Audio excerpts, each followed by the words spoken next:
2nd of September 1943, RAF Ludford.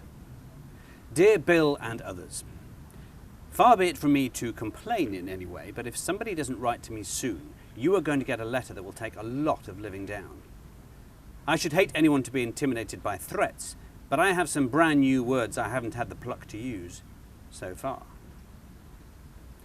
Life, I am sorry to say, has for quite a while found the greatest delight in smacking me across the head with their blunt instrument. Gone are the blue skies, and all I see in front of me is a grim vista of grey days.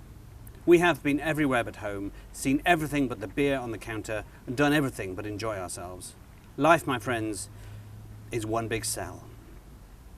However, knowing that my sorrows will only raise 3 hearty cheers from all you loafers, I will discontinue the recital and turn to lighter things.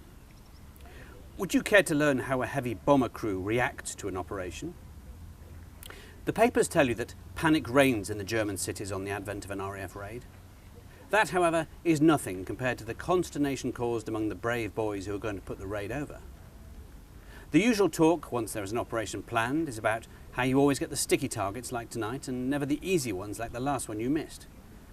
Dark hints are also thrown about that evidently the flight commander nurses a deep-seated grudge against the crew and is doing his hardest to liquidate them. Still, you are on, and the next job is to find something wrong with the kite that will prevent her from taking off. Here, one runs up against a masterly example of non-cooperation. The ground crews, despite pleas, threats, and bribes, have done their devilish work well, and the kite is fit to fly. From here on, you are in a state bordering on hysteria, wondering where you will be going. This changes to deep despondency after the briefing, and the target is revealed. It is usually situated in the most inaccessible spot and surrounded by every kind of ack-ack defence that inhuman ingenuity can devise. Once airborne, you patiently wait for the worst to happen while the navigator sits gloomily at his table, having been hopelessly lost since the wheels went up. Nothing ever goes according to the book. The motors overheat, she won't climb, and all you can get on the radio is a series of blue sparks and a headache. When you finally reach enemy territory, you realise just how foolish you were to ever become aircrew and to be on this trip in particular. Every searchlight, gun and night fighter immediately ignores the rest of the bomber force and proceeds to attack you.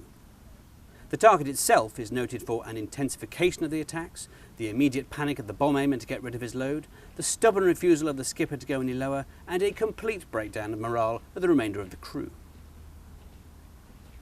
The trip home is the same programme in reverse order, with the difference that whereas the defences tried to keep you from the target before, now they do their best to stop you leaving. However, you eventually make your return and land in the right airfield to the intense surprise of all the crew, and the navigator in particular. Of course, once landed, the trip was a wizard prang, a piece of cake, bang on and top hole. 3 cheers, Pete.